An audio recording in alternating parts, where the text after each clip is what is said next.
Good morning. This is Veronica Rodriguez, the host and marketing specialist for pdr-cpas. Here with me is Javier Zuniga, senior consultant at PDR, and CJ Zagadlo, tax associate at PDR.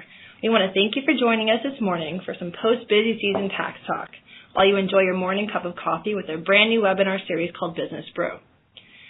Now, to give you a little background story on PDR, we're a regional CPA firm with offices in Clearwater and Tampa's West Shore District. The firm was established in 1974 and has been a mainstay in the region's business community since that time.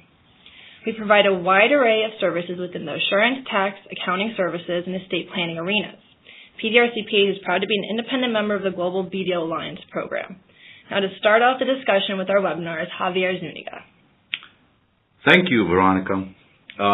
Great coffee, by the way. PDR really goes above and beyond with their Colombian Supreme coffee. So here we are. It's hard to believe that we are now almost at the mid-year point for 2015. But before CJ and I go forward into the rest of 2015, let's just have a brief discussion on where we have been for 2014. As some of you may know, the Affordable Care Act legislation is now in full effect. We saw multiple implications of the law during the first filing period and wanted to provide you with a brief update on some of the items that we have seen thus far. I'd now like to introduce CJ Zagadlo, a fellow New Yorker. CJ is part of our tax department at our Clearwater location and is an expert in the field of personal taxes and tax planning. Morning, CJ. Seeing the impact of the insurance components of the Affordable Care Act on our clients' 2014 1040s. Keep in mind that as we discuss the ACA, we will be speaking in very broad terms. This was sweeping and massive legislation, but we're going to boil it down this morning to how it impacts your bottom line. The essence of the ACA is that everyone must have health insurance, and this mandate is enforced via two primary penalties. Large employers are subject to penalty for not offering insurance, and individuals are subject to penalty for not having insurance. The two aspects we saw the most of thus far in our 2014 1040s revolved around the shared responsibility payment and the advanced premium tax credit. The shared responsibility payment is the penalty I referred to initially. This payment is what you owe for yourself and any other person on your 1040, which would include your spouse and your dependents. So anybody that does not have health insurance for all 12 months of the year is subject to this payment. We determined coverage in 2014 by inquiring as to your family's insurance coverage. But in 2015, there is more official reporting coming down the pike. In 2015, individuals will receive proof that they, their spouse, and their dependents had insurance coverage, either through Form 1095 or an equivalent statement.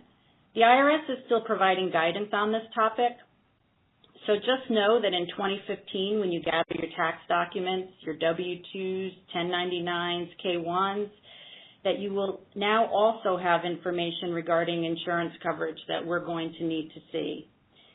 It will either be provided by your employer if you work for a large employer, or your insurance provider if you work for a small employer or you work for yourself. The other new 1040 item we saw this year was the advanced premium tax credit, which is only available to individuals who obtain their insurance through the marketplace and whose household income is less than 400% of the federal poverty limit. Keep in mind that 400% limit for a family of four is $95,000, so don't let the word poverty throw you off. This credit is very helpful because many people paid less per month for their health insurance than the actual cost of the insurance.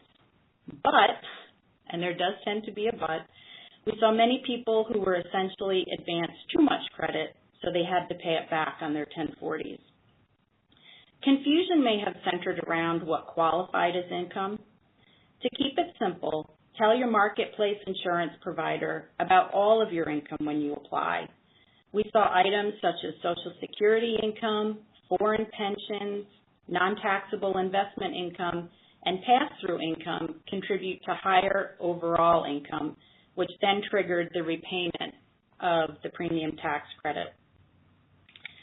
Remember, anyone can go through the marketplace for their insurance, but only those with income within the poverty guidelines qualified for the advanced premium tax credit.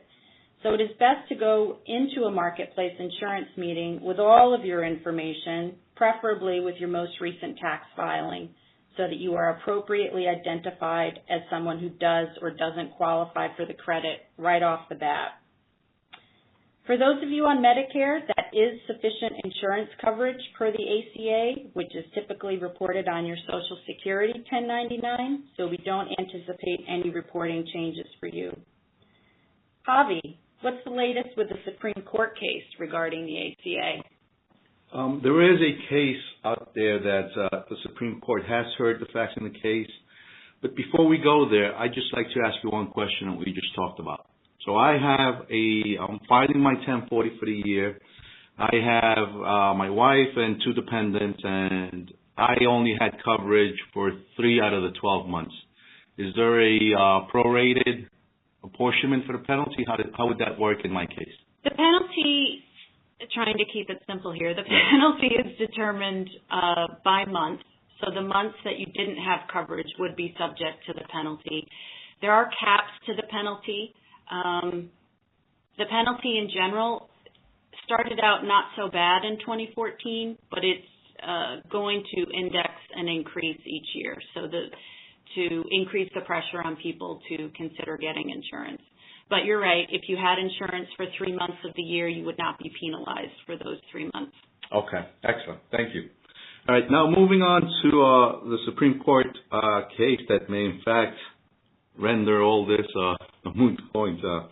At issue in the King v. Burwell case is whether the IRS has authority to expend premium tax credits to those buying their health insurance in the federal ACA exchange, also known as the marketplace. Now remember, the marketplace is where individuals can go and look at what type of health coverage they will want or need, and as long as they meet the minimum requirements, then they're able to purchase through there. In fact, the whole viability of the ACA may hinge on how the Supreme Court answers that particular question. So let me just give you some background. The Affordable Care Act provides tax credits to help subsidize the cost of purchasing health insurance through an exchange for those with household incomes between 100% and 400% of the federal poverty level. Under the Affordable Care Act, states have the right to decide whether they will establish and manage their own exchanges or have the federal government do so. In fact, in 36 states, the federal government runs the exchange, including our lovely state of Florida. The litigants in King v. Burwell challenged the ability of the IRS to issue ACA tax credits to consumers in those states declining to set up their own exchanges. The challengers contend that language in the Affordable Care Act conferring subsidies for the purchase of insurance through an exchange established by the state, stay with me folks because this is just legal speak, precludes subsidies in those 36 states that have decided not to establish their own exchange. Again, this is just legal speak to highlight the fact that the Supreme Court's decision to review the Fourth Circuit's decision in King sets the stage for yet another opportunity for the court to either extend the life of the Affordable Care Act or effectively terminate it. If the Supreme Court rules against the administration, the tax credits will not be available to millions of consumers in states where there is no state-established exchange. Again, think of Florida. And insurance may become unaffordable for consumers in these states and unattractive for insurers to offer. There's a lot riding on that decision.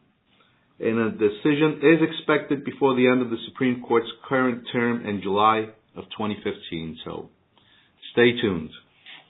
Moving on to one of the issues that we see in the weeks leading up to the 4/15 deadline is the fact that all necessary information to file a completed 1040 personal tax return may not yet be available. It may be that some of the investment K-1s have not been completed, or it may also be that the appropriate tax support has been misplaced or the taxpayer may be traveling. In cases where an extension is required, and remember folks, extensions are not the enemy. We strive to provide our clients with a reasonable estimate of their tax liability. Some of you may recall from Tax 101, an extension of time to file does not mean an extension of time to pay. In the weeks leading up to 4/15, there is a vast amount of information that we are addressing. Part of that process revolves not only around filing tax returns by 4/15, but also extending those returns where applicable. So remember, if your trusted tax advisor is requesting info 2 weeks prior to filing, it is only because we want to ensure that we have done our due diligence on your behalf. CJ? I would really like to reiterate what Javi said. Extensions are not the enemy. In fact, they are part of a well-thought-out tax planning strategy. A lot of effort is put into extension calculations, especially to ensure that safe harbor provisions are met. We are always conscious of eradicating potential penalties. What we typically do when it's appropriate, we'll roll into the extension payment the estimate for the first quarter of the following year. So, for example, overpaying the 2014 estimate allows the anticipated refund to be applied to the first quarter of 2015. Timing is everything when it comes to the IRS. The IRS not only expects to be paid, but to be paid timely. Making one payment at April 15th rather than two separate payments can actually prevent underpayment penalties for both years in question, depending on your tax situation. Also, one thing, and when CJ talks about tax planning, if you're a self-employed individual and you want to establish a SEP plan, or you have one established already, the extension of time to file will actually also provide you with an extension of time to make those contributions to your SEP plans. So think of it as also part of buying extra time as far as making those contributions for the SEP plans, which can be very beneficial for self-employed individuals. So it's cash planning, not just tax planning. Mm-hmm. Correct. Moving on, and I hope you guys are enjoying your coffee as much as we are on our end here.